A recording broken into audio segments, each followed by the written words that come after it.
following program was provided by an independent producer solely responsible for its content. The opinions expressed do not necessarily represent the views of this station, its staff, board of directors, or underwriters.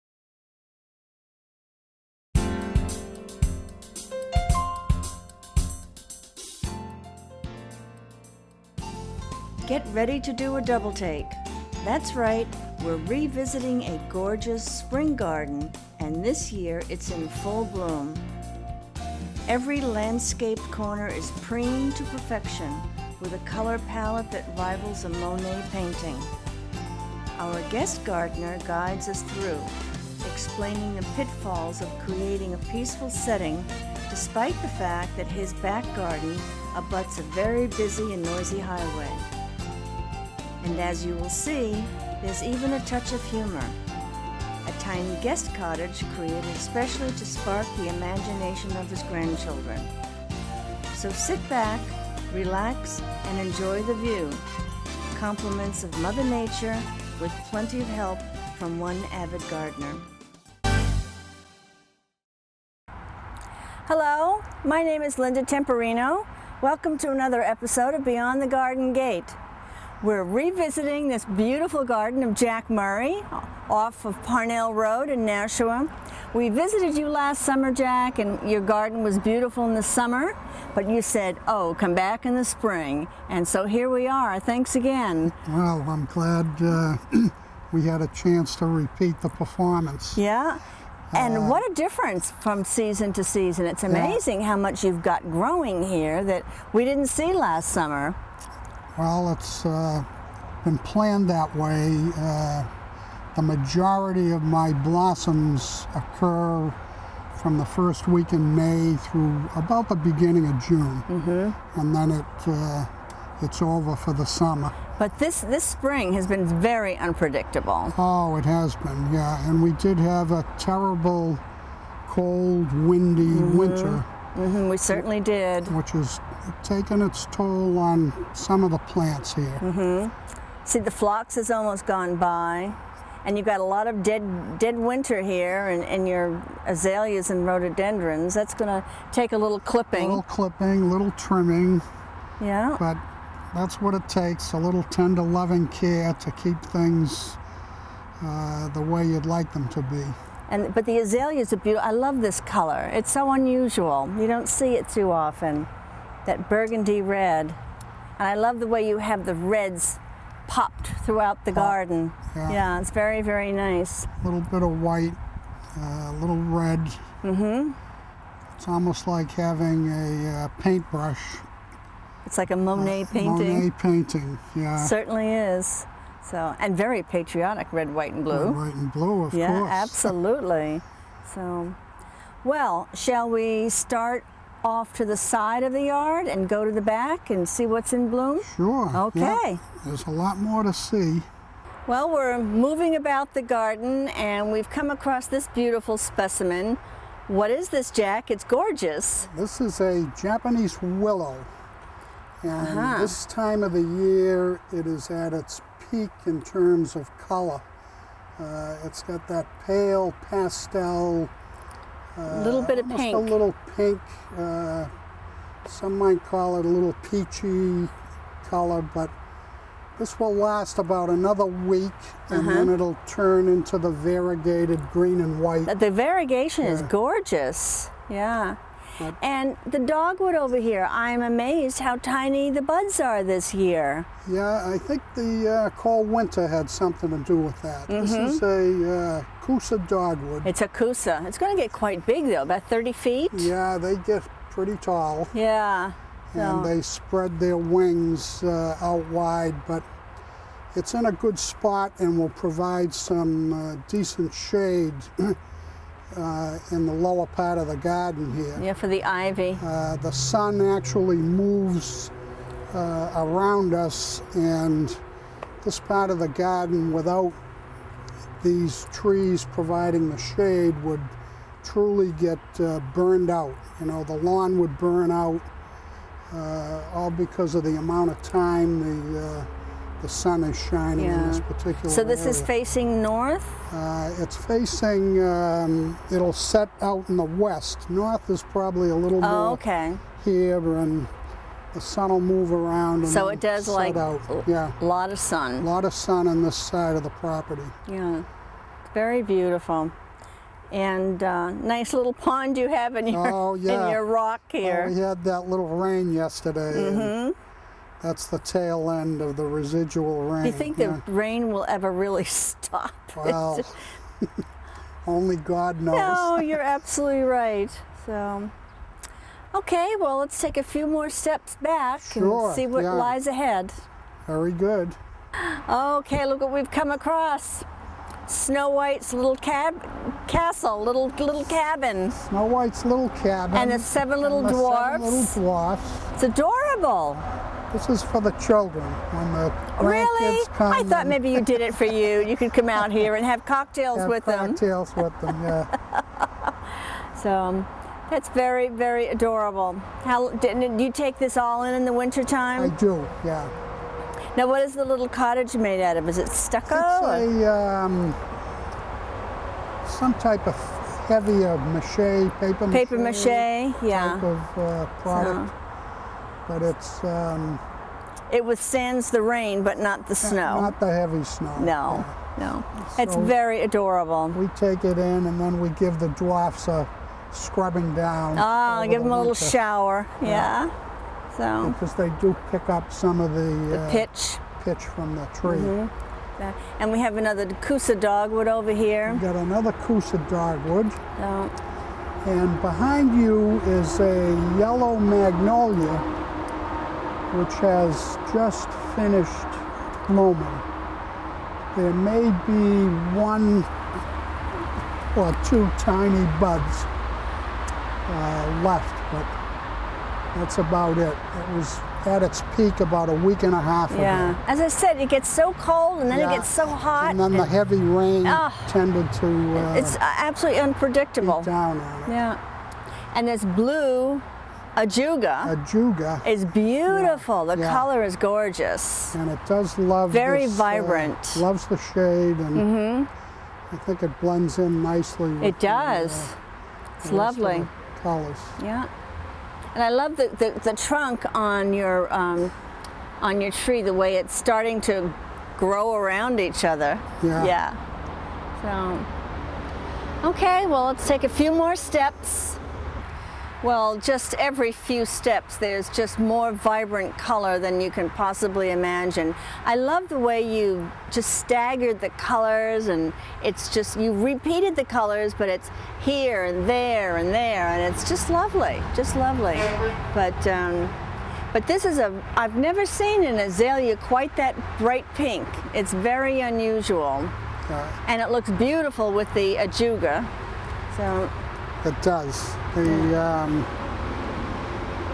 This whole section is all rhododendrons except for this azalea bush. And the rhodies actually bloom in a staggered way over a 3 or 4 week period in May. So we're looking at the tail end. You can see a few blossoms over here on that white with little pink highlights. But this azalea comes on and it's just got that brilliant wow type of color, and it really adds a lot. And we try to complement it with some blue ajuga, and we've got a few lilies yet to come, and another Japanese willow in the background. you have quite a noise factor back here. We do. You're backed right up to We're root backed through. Right up, Yeah, unfortunately. but that's a nice looking fence. Who put that up, the state or you? The state put The it up. state did. Yeah. Yeah. After much complaining. Yeah.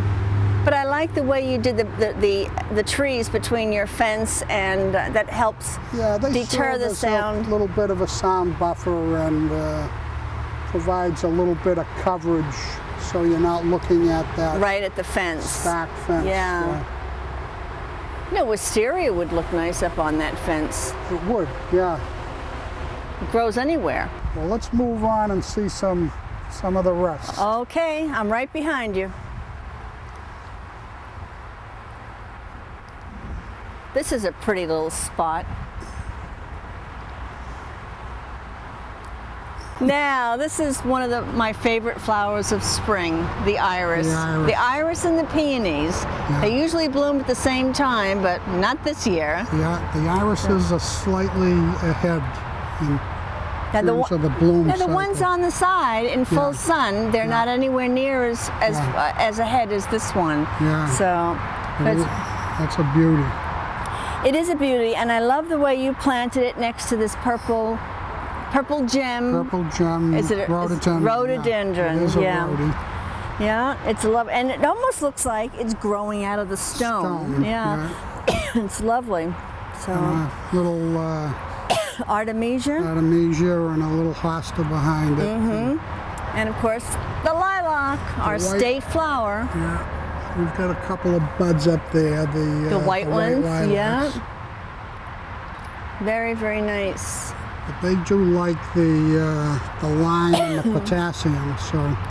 Do you have a fireplace, a wood-burning fireplace? We do, but we no longer use it. Because somebody told me that you take the ash from your fireplace and put it in there. Yeah. Is that true? Does it really work? It works, yeah. Oh.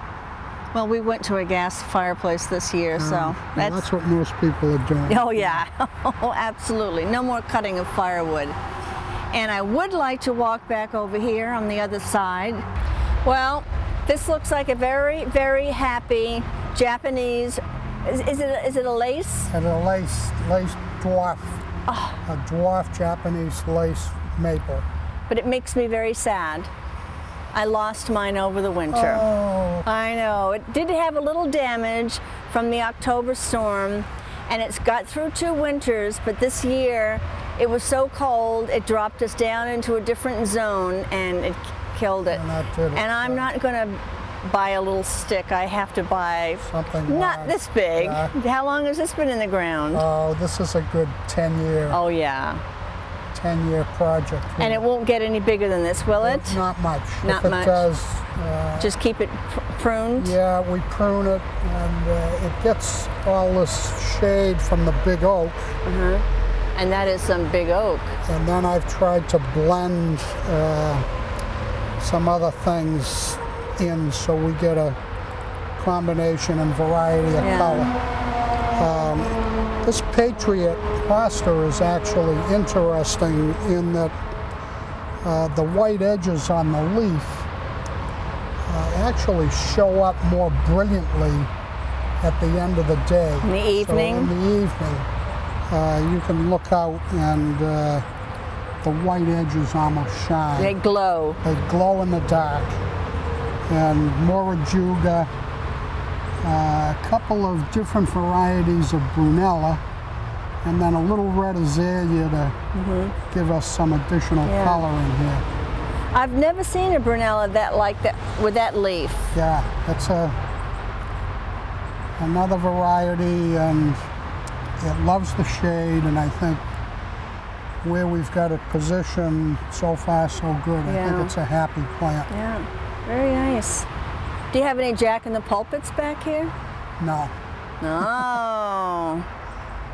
It's a good spot for them. Yeah. Would love it. Would love a Jack in the Pulpit back here. Yeah. Okay, well, I'm being beckoned from down that corner. All right. Well, my landscaper and I built this pond 5 or 6 years ago, 2006 or 7. So it's almost 8 years now. And anytime I had people come through the garden, all we had was the waterfall, and I'd always get asked the question, do you have any fish? So we started 3 years ago with 7 little goldfish. And since then we've added koi, and the total number today is 17. And we do have a couple koi that are becoming decent size. So I expect as they get a little bit older, they'll be eating out of my hand as many people have said the koi are typical of doing the older they get. But it's been an interesting experiment because they stay in the water all winter. So we kept a little heater on the top of the pond, and you can see the 2 aerators in there. Those kept the fish alive throughout the entire winter. So they just hibernate, we don't feed them, and early in the spring, we clean the pond and take the fish out while we're cleaning it and put them back, and you can see they're very happy. They've eaten all their food for the day, and I won't have to worry about them until tomorrow morning.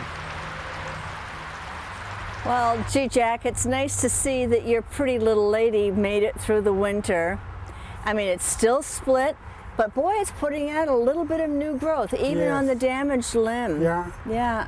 So, Yeah. how much longer are you going to keep it wrapped like this? I think we'll have to keep it that way for its lifetime. Yeah.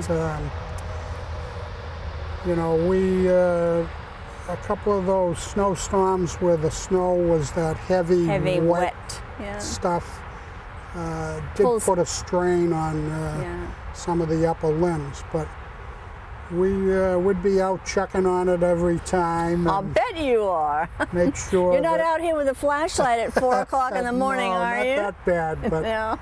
we do keep an eye on things. And That was some major was some split. major I mean, and that split went all the way down to the ground. it did go all the way down to the ground, and the half the tree came over my shoulder, right down on the ground.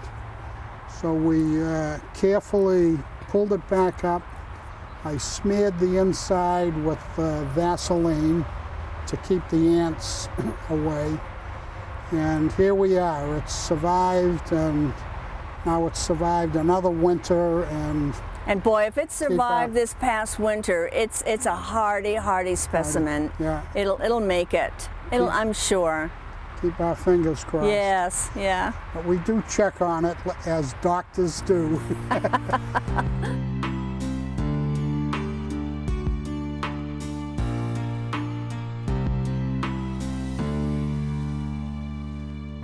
Well, that about winds it up for today, Jack. This has been Well, it's been a pleasure. Sure. It's been our pleasure. Thank you so very much. I'm just overwhelmed with, again, the colors, your choice of plantings. It's just beautiful. And gee, what have you got to show us in the fall? Well, in the fall, it'll have a different character because I plant mums in many of the open spaces that you see here on the hill, and predominantly in the front. In the front. And it's a nice touch for the fall.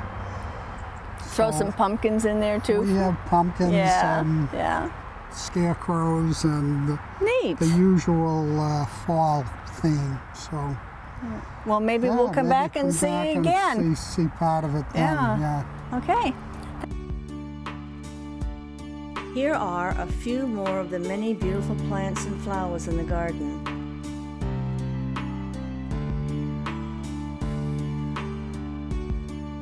Jack's attention to detail was displayed everywhere, from the unusual water sprinkler heads to his garden sculptures.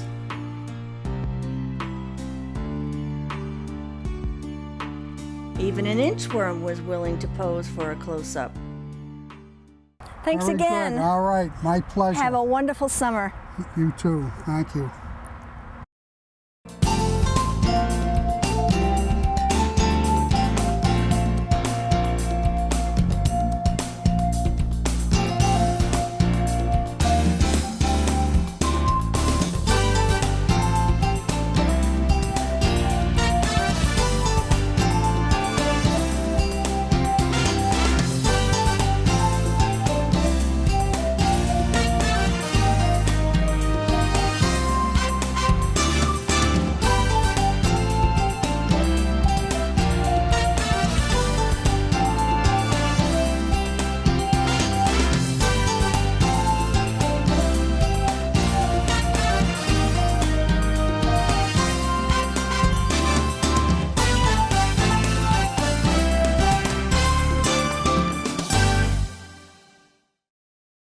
The preceding program was provided by an independent producer solely responsible for its content. The opinions expressed do not necessarily represent the views of this station, its staff, board of directors, or underwriters.